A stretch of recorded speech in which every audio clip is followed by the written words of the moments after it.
咁香港其實都有一個計劃咧，有啲接近嘅。香港喺呢個97、98年之後經濟唔好咁樣，咁有啲人開始失業咁樣，特別有啲中年嘅人咁樣。失業之後咧，其實佢哋可以去攞綜援啦，亦都可以唔去攞啦嚇。無論如何點都好，佢會覺得就係其實我唔係冇能力嘅，只不過係個市場而家突然間轉壞，我冇辦法用到我嘅能力啫嘛。咁呢個聖雅各福群會 St. James Settlement 喺灣仔嘅嚇，好出名一個好有創新性嘅一個社會服務機構。咁佢哋咧就搞咗個計劃嚇，我中心嘅其中一個副主任黃洪咧就係呢個計劃嘅其中一個設計者啦。咁佢就係一個時分券嘅概念嚟嘅啫。時分券概念就話咧，其實我哋大家都可以用勞動做到啲嘢嘅。我哋點樣可以將大家嘅勞動力去交換嘅啫？我好似冇嘢做，但係其實我可以同你嗰啲細路仔睇住啲細路仔 babysit 啲細路仔2個鐘、3個鐘，你攞3個鐘嘅時分券。我咧其實可以幫你煮飯嘅2個鐘。我其實可以幫你剪頭髮嘅半個鐘。有唔同嘅大家嘅勞動力可以交換咧，係令到大家可以咧係產生一種互相幫忙。咁但係咧其實咁樣唔夠嘅。我哋喺哈佛大學有個教授叫做 Robert Putnam。佢就講呢叫社會資本啊，即係人形成咗網絡，互信、互相幫助。但係如果一個我哋中國人講好簡單，糖水滾糖魚。如果大家其實都係好唔掂嘅，你互相幫來幫去，你都係唔掂㗎啦咁樣。所以咧就 Robert Putnam 一個概念就話，你唔係淨係要一種 bonding 嘅 social capital， 即係內聚力嘅互相裏邊幫忙，你仲需要一個 bridging social capital， 一種橋接型嘅，即係話咧要好似條橋咁樣連接外部資源入嚟咧，咁你先解決問題嘅。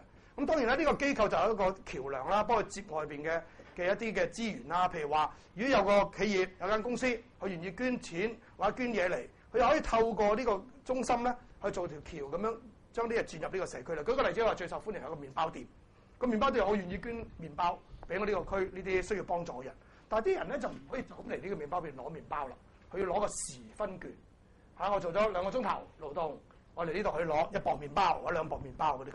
咁呢個做法咧，就令到其實大家仍然雖然好似你表面睇上嚟好似話好似佢係弱勢被幫忙，但係其實佢更加有尊嚴，因為覺得我攞每樣嘢咧都係通過我自己努力翻嚟所攞到嘅。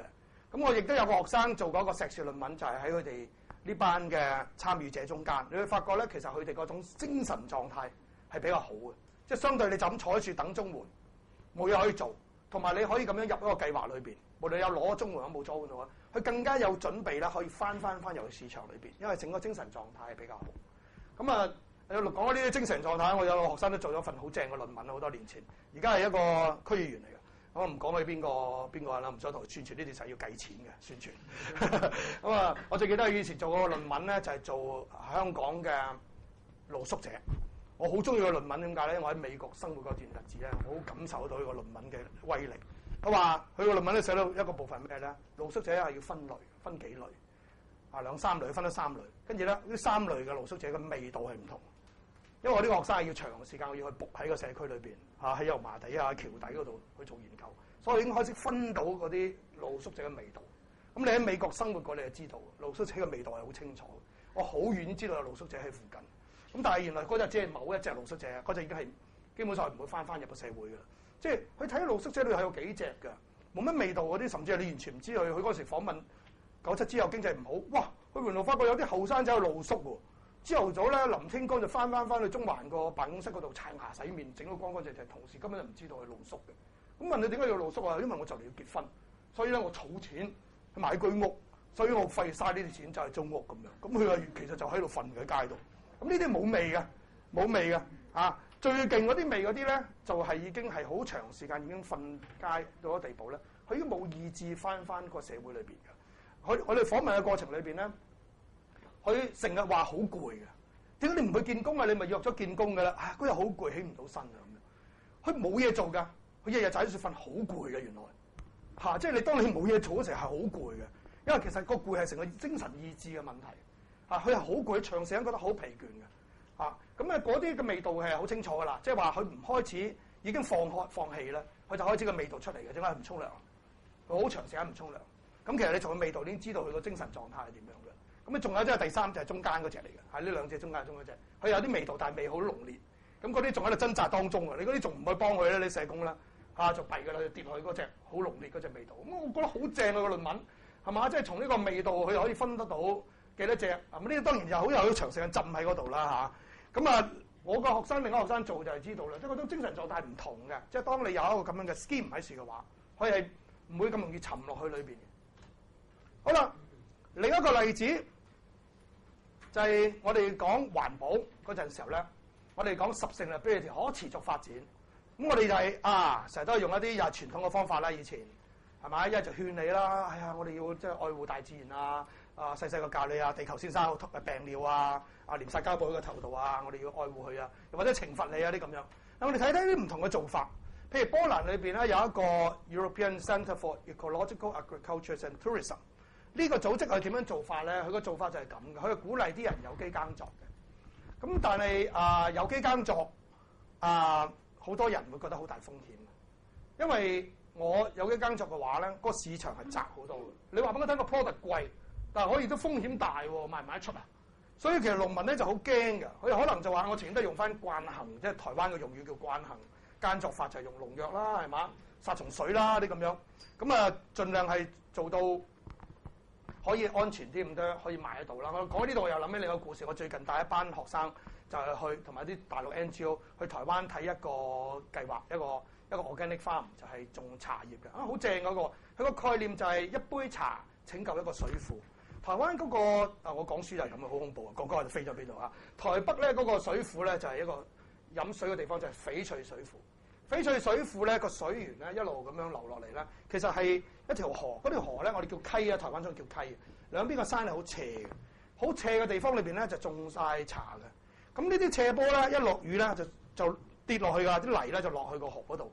咁就帶咗好多咧即係嗰啲fertilizer 啊啲即係農藥啊等等嗰啲咁嘅嘢，肥料啊嗰啲咁樣化學肥料就落咗個河，攞個河就咁樣落嗰個水庫咯，即係我哋嘅水塘咯。跟住台灣人飲嘅水咪唔乾淨咯。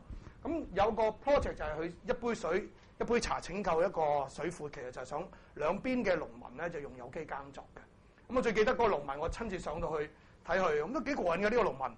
呢個農民其實佢係唔係農民出身嘅？佢以前係喺城市打工嘅。不過佢對呢個環保啊等等好關注，所以退休咧，佢走上去裏邊去做有機耕作，佢用有機即係種茶。咁佢好堅持嘅，即係話咧佢唔係農藥嘅。咁咧結果咧唔用農藥咧就啲蟲咧就咬嗰啲茶葉啦。咁佢就撳一撳嘢撳。但係撳下又覺得點解要撳死佢咧？咁樣萬物應該並存啦，佢就唔撳添喎。去到地步唔撳就咁大鑊，食鬼晒佢。咁好唔掂咁樣揾老婆拯救佢。老婆外家係好有錢嘅。佢老婆咧就退休諗住正啦，佢老婆就去 SPA 啦去打 golf 啦，係啲中產階級嚟嘅其實佢係，咁好開心啊！點知個老公就迷醉於呢啲嘢，成日匿埋喺山上邊。咁後來睇咗個 project 之後，覺得佢都幾有意思嘅，咁喺外家攞幾百萬咧，就買啲機器啊等等去幫佢處理啲問題，但係都係搞唔掂，蝕咗幾百萬。後來有個基金會咧就走入去裏邊睇，就覺得好有意思你做緊嘅事情，咁咧就覺得咧應該要支持佢嘅。咁咧就要諗辦法幫佢改進嗰啲技術啦，同埋咧個好處就係因為呢個嘅基金會咧，佢有一個好好嘅社會企業嘅網絡。呢個叫理人啊，佢哋嗰個社會企業點理啊？理人為美啊，一理個理，人係仁愛嘅人。理人佢有一個好好嘅銷售點，因為喺台灣裏邊咧，佢唔用添加劑整餅乾啦，好早已經開始做，直至到而家咩塑化劑出嚟啦，佢間店就更加啲人欣賞啦。佢長時間堅持唔用添加劑啦，去做佢哋嗰啲咁樣嘅麵包啊、餅乾啊咁樣。咁所以佢已經出咗名㗎啦。咁如果佢啲茶葉可以喺呢個銷售點去賣啦，佢就有生機啦。咁佢就將佢連接起嚟啊，咁去做呢件事情。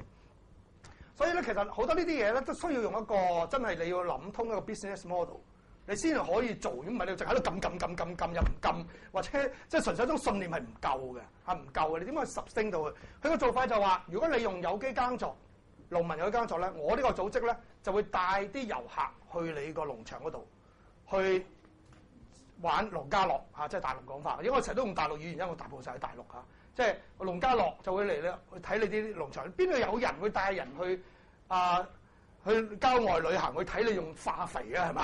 審化肥冇人睇呢啲㗎，梗係一啲有機農場先願意去睇㗎嘛？係咪？咁所以佢就帶呢啲遊客，呢啲即係所謂 organic 嘅呢啲咁嘅 tourism 啦，去到咧睇你個農場。一年下來咧，佢發覺呢啲農民咧，發覺自己收入增加，全靠呢種 tourism， 咁增加咗成25%。咁呢個就引導到咧其他嘅農民咧，就覺得有興趣咧，係一齊去做呢件工作。咁所以咧唔係淨係靠講啦，你有方法，去引導佢哋咧係去做一件對社會有用嘅事，但係佢自己得到一種 benefit。所以你要結合到呢一種 business model 同埋呢個公益嘅問題。嗱，另一樣嘢方法用 label。我哋而家都你如果嚟我中心咧，我中心食嘅飲嘅茶、食嘅餅乾，全部都一定係 fair trade 嘅。咁啊，起碼你連咗個 label fair trade 咧，就會有啲機構會買嘅。我哋中文大學咧，而家有個 iCare program 啦，我而家喺大學裏邊就負責推呢啲嘢嘅。我希望做到我大學嘅餐廳 canteen 咧，盡可能多啲 organic food 啦，賣嘅咖啡係公平賣嘅咖啡啦。即係我希望就做到大學咁。而家我喺大學裏邊就負責推動呢啲咁嘅事情。我需要一啲時間，我下個禮拜先開會，就會同所有嗰啲投標會揀投標啲單位，叫佢哋喺投標過程裏邊，你加啲條款落去，令到有企業社會責任嘅企業或者社會企業會高啲分數咧咁樣。嗱，我當年我自己中文大學我就管所有商業單位嗰時咧，我就係用呢個方法去做嘅。咁結果我就引咗叫女工合作社咧，就喺我哋大學裏邊嘅泳池側跟咧，就提供一啲即係小賣俾啲同學嘅。咁當時都好爭議嘅，有啲大學嘅當嘅領導係唔明我哋做緊啲咩嘢嘅。而家慢慢開始咧，成個社會改變啦，開始接受理解多啲咁我哋做嘅事情，點解會特別去支持呢啲咁嘅企業？好啦，呢啲 label 咧，其中一個好出名嘅，我哋記得前年嘅定係舊年啊，可能前年啊 Social Enterprise Summit 就係我哋嘅世紀高峰會請過佢嚟㗎，叫做Marine Stewardship Council。咁呢個機構咧去做啲咩嘢咧？佢主要係推動可持續捕魚。可持續捕魚係點咧？即係你大家見到嗰啲街市好可憐嘅而家，啲魚咁細都仲擺喺樹賣嘅啲咁樣嘅，咁細條石斑好深啦，係嘛？劈翻入去海啦，唔劈㗎嘛，你要劈啦咁樣。我執咗上嚟，我已經冇乜魚產啦，已經越嚟越少魚產啦。我幾細條我都拎佢嚟賣啦咁樣。啲漁民係咁嘅，冇辦法係嘛？你叫佢休魚喎，你咪去休咯。我靜雞雞我又去捕下啲咁樣係嘛？拖網唔好啊，整壞咗個河床啊啲咁樣。但係呢個最 effective，乜嘢立晒上嚟先，再揀下咩有用嗰啲咁樣。即係呢啲就係呢啲即係我哋叫 commons 嘅一種悲劇啦。即係話呢啲係公家嘅嘢咧就最慘㗎啦嚇。即係大家都用自己嘅利益計算嗰時就好弊。咁你罰佢啦、勸佢啦係冇乜大嘅作用。咁啊 Marine Stewardship Council 嘅做法係點咧？先定一系列嘅標準。點樣先至係可持續捕魚咧？咁樣魚嘅 size 幾細，你要帶翻落海裏邊啦。唔準用邊種拖網方法，邊種方法可以做咧？嗰啲咁樣幾時應該休漁期啊？等等，即係整咗一紮標準出嚟。整一紮標準出嚟咧，同全球好多嘅 NGO 合作。嗰啲 NGO 咧就會進入去，或者你可以係獨立嘅顧問公司嘅，有啲已經變成一種生意嘅，即係話做 social auditing 呢叫做。去睇一間公司係咪符合呢啲社會責任咧？其實亦都係一盤生意嚟㗎。喺中國大陸，譬如話喺深圳有一個嘅 NGO，其實就咁樣賺錢，佢叫 ICO，叫做 Institute of Contemporary Observation， 當代社會觀察。佢呢個機構嘅經濟嘅來源咧，就係幫一啲國際企業、嗰啲跨國企業咧喺中國裏邊咧審查啲工廠，睇下有冇符合一啲嘅基本嘅要求，譬如話勞工啊、環境啊咁樣，符合咗標準之後，先可以做 Nike 啊、Adidas 嘅 supplier 咁樣。佢透過咁樣就賺錢。賺咗錢之後咧，就搞啲勞工教育嗰啲咁樣咁樣做法。咁呢個咧就係一樣啦，就會同好多機構合作，你就去入去裏面做 social auditing，睇下呢啲咁樣嘅捕魚公司有冇符合呢啲標準。Once 佢哋符合呢啲標準啦，咁佢哋嘅魚產品咧，佢就會黏一個藍色嘅標籤，就黏呢個藍色嘅標籤喺個魚產品度。哇！呢個藍色標籤重要啦。你知美國最大嘅超市係 Walmart 係咪？Walmart 賣嘅所有嘅魚產品咧，一定要有呢個藍色標籤。冇呢個藍色標籤唔買，咁你變成咗你要拓展你個商機咧，你就要諗下要符合呢啲標準啦。咁佢就用一個商業嘅方法，其實係一個 economic incentive、material incentive， 去到令到你更加去到關注海洋生態，而唔係同你説教。正面咁樣鼓勵，就好似 emission trading 咁樣，你保護環境，你有錢賺嘅喎，你賣得嘅喎，嗰種 shirt 嗰啲咁樣，係一樣啦。你做呢樣嘢，其實係你嘅生存，甚至係拓展你嘅商機嘅方法。咁呢個係一個例子俾你見得到呢種嘅做法。好啦，又講下社會企業啦，直接社會企業啦咁樣。咁社會企業亦都係一啲社會創新嘅方法去解決社會問題。我哋講過啦，社會企業就係因為公益原因而成立嘅企業，呢個係最 broad 嘅講法。with social purpose 即係點解我哋有呢個 enterprise？係因為我哋有 social purpose， 我哋係一個公益理由而成立嘅。有啲時候咧，好難好準確分得好清楚一個社會企業同埋一個有企業社會責任嘅企業有咩分別？有時候好難分清楚嘅即係呢個唔想喺呢度糾纏喺呢個地方裏邊有啲社會譬如好英國咧，佢就有個好準確嘅定義啦CIC Community Interest Company，總之咧，你咧就係符合咗某啲標準之後咧，你就可以登記成為咗 CIC。咁嗰啲公司咧，你個分紅嗰陣時咧就會封你頂嘅，就唔可以隨便分紅俾啲股東嘅。佢用嗰個銀行嘅 HIBOR 啊等等加幾多上去啦，一個同業拆息嘅加幾多上去之後咧，你只可以去到嗰度分紅嘅啫，就唔俾你隨便分紅。咁就用佢調和咗啲，哎呀，我都唔知點分你係普通嘅企業定係社會企業啦，佢就唔使睬你啦，佢有個法律方法去處理。我亦都認為希望長遠係咁樣嘅。啊 ，anyway 唔想糾纏嗰度啦。總之係社會企業咧，就係一啲因為公益而成立嘅企業，佢想解決社會問題，所以成立嘅企業。社會企業咧，普遍咧有3隻嘅，我自己心裏邊就係最傳統嘅。第一隻咧就係點咧？為弱勢群體提供就業嘅機會。咁呢啲喺我哋嘅以前嘅庇護工場啊、中國嘅福利工廠啊，係已經係好長時間存在。因為有一群嘅人咧，其實佢哋好難喺市場裏邊揾到工作，所以咧你呢個企業啊係為咗佢嘅就業而成立嘅。咁呢個好清楚啦，係咪？為咗公益理由而成立企業。咁你有時話有乜好啊？都唔好賺到錢，甚至蝕喎咁樣。咁大家諗下，佢唔蝕，我話你派蝕，你唔搞呢個福利工廠嘅話，或者呢個庇護工廠啊，咁佢就喺屋企等綜援嘅啫喎。咁呢個社會可能第一嗰個負擔係更加高喎。第二就係對呢個人嚟講，其實佢可以工作本身係一個治療過程嚟嘅。佢覺得佢 integrate 咗同個社會，我有貢獻，佢心身都更加健康。佢可能會帶嚟你其他方面嘅社會嘅負擔會減少，譬如醫療嘅負擔。係因為心身比較健康，話佢可能唔需要攞你咁多醫療服務，係嘛？所以你計翻條數，就算你好功利咁講，就係為咗弱勢群體提供就業機會。就算呢個廠係蝕嘅，又如何咧？所以其實呢個世界好多社會，包括英國嘅社會，其實一半係蝕緊錢嘅。咁啊如何咧？咁啊其實佢一個 work， 你當係一個 workfare， 唔係一個 welfare， 唔係一個社會福利，係 workfare 嚟㗎。因為經過工作而得到呢啲社會嘅支援福利，佢都係減少緊社會負擔。你從好負面角度講，正面角度講，當然佢仲係可以好產生好多社會價值。我陣間再講。不過呢個第一類最普遍，為弱勢群體提供就業機會。第二種就係為弱勢群體提供產品。好多嘅弱勢群體直接喺市場買嘢好貴，我呢個社會企業咧直接就為你提供產品啦。香港譬如話有個社會企業，主要就係做一啲輪椅啊等等，就係直接就係提供俾一啲 NGO 等佢俾佢啲會員去買啲手杖啊、輪椅啊咁樣。咁啊減少咗市場好多環節啦，咁就可以咧令到啲弱勢群體唔使付出咁多錢。咁所以你又係真係為咗公益而做嘅。啊，當然第一種、第二種已經可以結合啦。美國我最記得我睇過一個 documentary 咧，有一個社會企業真係幾好嘅。佢係為窮人建房，咁喺啲好 slum 嘅 area 起啲好平價嘅房。李嘉誠係冇興趣嘅，係嘛？即係連嗰啲限尺樓，佢都可以搞到好高咁，好貴噶嘛，話乜嘢都變咗豪宅噶嘛。大佬而家黃大仙有豪宅，讀到豪宅噶，我哋所以唔掂噶。但係真係美國裏邊啲好 slum area， 邊個願意去做啊？呢個 NGO 就去做呢啲起呢啲俾窮人住嘅房。咁但係咧，你要控制個成本好好咧，因為你真係要將個價錢控制到好低。我最記得佢嗰啲建築工人係咩人嚟咧？原來係啲釋囚嚟嘅。嗰啲釋囚可能又揾唔到嘢做，啲 ex-prisoner 揾唔到嘢做，咁佢請呢班釋囚就喺呢個企業裏邊就幫手去起屋，就俾翻啲窮人去住喺翻個區度。佢翻工又唔會驚，有啲 slum area 我喺嗰度出入嘅，係嘛？全部我啲兄弟都喺呢度嘅，怕咩咁樣？咁啊，所以咧。嗱，呢啲係可以結合到，即係第一、第二種，即係又可以提供一啲弱勢群體就業機會，亦都係為一啲弱勢群體提供產品。第三種我見到嘅人咧，你又唔係特別請弱勢群體喎，又唔係特別係話為弱勢群體直接提供服務喎，佢只係話咧，好似普通企業咁，但係賺咗錢咧，每一蚊都捐晒去做公益事業嘅。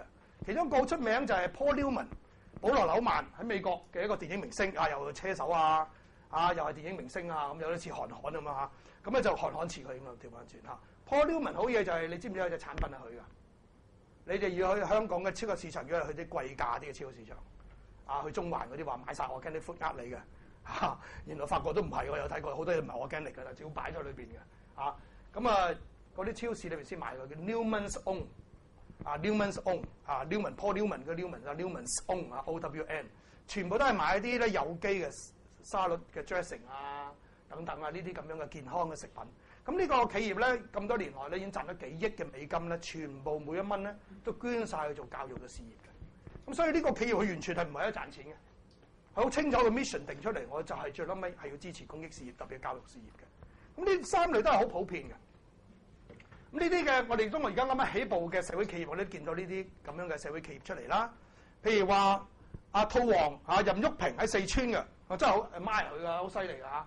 即係佢係學咗一啲即係養兔嘅方法，亦都用咗小母牛嘅呢個概念，係嘛？即係佢養兔一套技術，養到啲兔咧，哇！佢用唔同嘅類型嘅產品都有㗎。呢隻兔用嚟玩嘅，呢種兔用嚟食嘅，呢隻兔就係要佢啲毛嘅。唔同嘅兔嘅用途咧，佢養法又係唔相同嘅。又識得外國引咗啲品種入嚟整好佢。嗱，佢可以將個企業咧，其實不斷擴大啦，變成一個大王國。佢唔係咁做，佢寧願咧就另外搞咗間四川旭平兔業有限公司下邊咧搞咗個大一戶旭平養兔學校。佢曾經搞咗養兔校就點咧？去訓練更加多嘅農民學識佢呢一種養兔嘅技術。咁跟住咧就幫呢啲農民咧就去到咧係改善佢生活。農民咧，如果你成功之後咧，你要將你自己嘅兔咧，又要送翻啲品種俾隔離嗰啲窮嘅農民，啲農民就嚟學下嗰個養兔嘅技術，咁樣一路咁樣 spread 出去。咁呢啲亦都係一啲嘅為咗公益理由而成立嘅企業。當時開始成我相信唔係嘅，佢初都真係都係改善自己生活。但係佢咁上下，你諗下佢選擇自己擴大啊，定係話佢只係去複製，希望第二啲人一樣去學佢咁樣。用佢套模式去改善生活，佢就採取後邊嘅方法。咁你可以想象後邊嘅做法咧，已經係完全係想係為到係解決一啲弱勢群體嘅就業民生嘅生活嘅問題。另一個喺中國裏邊好出名嘅咧就係蠶蛹啦，蠶蛹。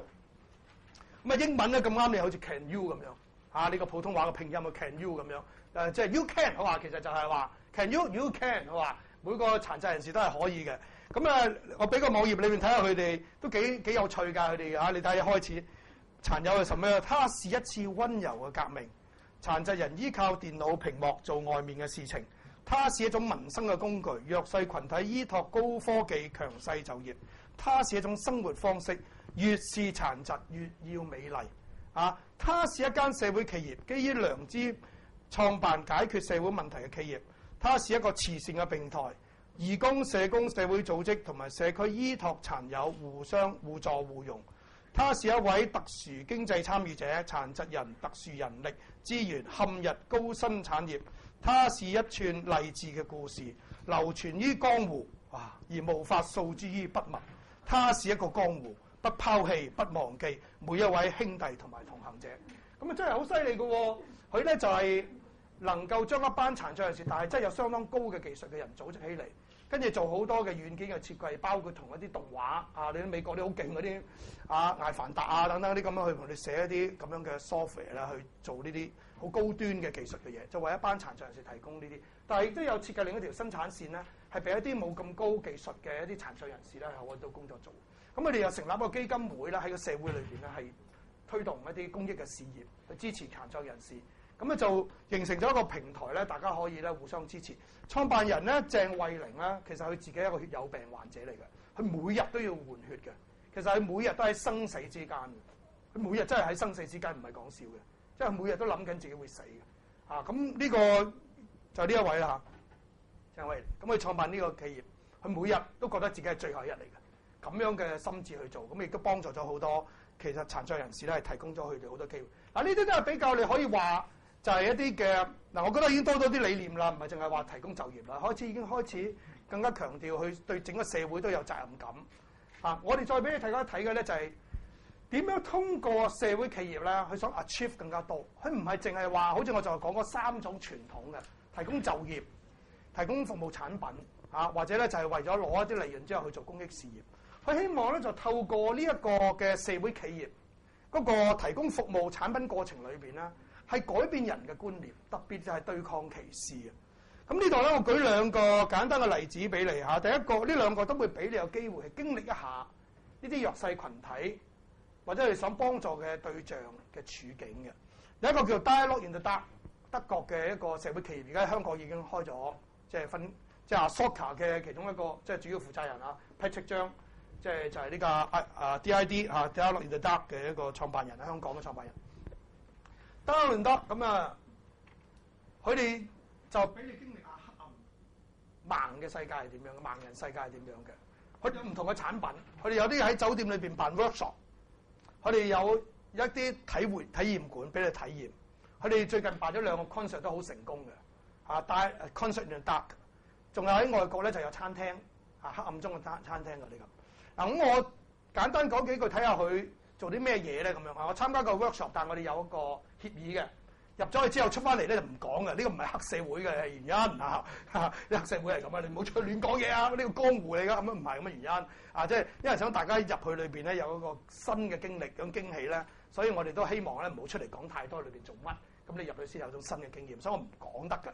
我就只係能夠話俾你聽，就話我哋入去之前，我去一個5星級酒店啊 ，Grand Hyatt 即跟嗰度咁樣揀個整間房咁樣，咁跟住咧就黑晒。咁啊入去之前咧，我哋就先要做一個評估嘅，對自我評估。我最記得先評估嗰陣時咧，就話溝通能力。咁我話啊，小弟都喺中文大學攞過3次教學獎嘅，冇理由俾自己低分㗎，係咪？10分我唔謙啦，我打9分我哋咁樣。咁我就入去裏邊就參加個活動。入到裏邊咧，哇！嗰個經歷對我嚟講都係一個全新嘅經歷啊！完全真係你唔可以戴手錶會着發光，手電話一定要熄晒。Make sure 你真係感覺。係完全同一個盲人一樣，一點光你都唔可以有。咁呢個真係大家入去你哋要有責任感。我覺得一點光咧就會破壞得好犀利㗎嚇，即係你要完全經歷一種盲人嘅世界。咁啊，我對呢樣嘢特別有感受嘅，因為我啲 personal 嘅原因㗎，呢個唔詳細分享啦。因為我眼睛有問題咁簡單嚇，所以我好 feel 到嗰種 impact 嘅，即係哦原來盲就係咁啦。我咁多年諗緊會係點嘅，原來就係咁樣嚇。咁其實有好多嘢你好細節嘅嘢咧，你去到呢個盲嘅世界咧，你就好唔同嘅。入到裏面第一件事，梗係揾位坐低，但係你乜都睇唔到，都唔知邊台位，都唔知間房大定細嘅。你扮成聽見有啲人話：你揾到你就講啦，我揾到坐低啦咁樣。咁你聽見啲人揾到咯，咁你仲未揾到咁樣。咁你有啲覺得自己 stupid， 即係我入到呢度咁掂嘅人哋咁快就揾到，我未揾到嘅咁樣。咁啊好啦，摸到張凳喺度啦，咁樣想坐落去啦。咁啊突然間隔離個女士又摸到喎咁樣。咁你知我哋呢啲睇個樣都似啲 gentleman 㗎啦，咁樣咁啊梗係讓啦，係嘛？你坐先啦，嗰啲咁樣係嘛？咁啊讓咗1次半次之後咧，突然間發覺好似個個都差唔多坐低嘅。咁跟住自己諗下，如果最後淨係我仲係幫忙啊，我未揾到咧，係咪好 stupid 咧？咁樣作為一個教授咁樣，個感覺係好冇面㗎嘛，所以開始緊張啦，就覺得為咗自我形象，其實冇人睇到你嘅。但係你已經慣咗幾十年都係自我形象好強嘅人咧，就嗱就想揾凳坐啦。呢個時候有女士又同你一齊坐，你就掉開佢坐低啦，唔好理咁多啦，冇面係你啦，唔係我啦咁樣。呢個咁少嘅經歷咧，都對我自己好大衝擊。我突然間覺得，咦？你入咗唔同嘅處境咧，喂，我嗰啲 gentleman 嘅風度冇晒喎，突然之間好似弱肉強食嗰啲 jungle 咁樣喎，我自己坐低真係好尷尬，覺得點解我仲話唔讓埋最後嗰個女士咧？係嘛？嗰個女士而家企喺上面好慘咁樣，係嘛？我就自己坐低咗啦。你諗下由呢個開始，你已經知道，已經入咗裏邊係唔同嘅世界。我最記得社聯個蔡一偉同我講佢另外一個經驗，佢話喺裏邊咧，突然間啲人帶我哋全部都係盲人嚟㗎嘛。佢話：先生你哋都支筆啊咁樣，冇啊，跌支筆咩？係啊，喺你左手邊啊，哇，左手邊都知啊。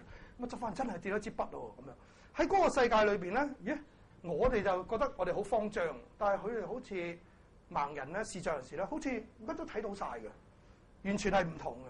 好啦，咁跟住我哋開始做啲活動，唔講得內容俾你聽。總之做啲好簡單嘅活動，每個人都有機會做領袖。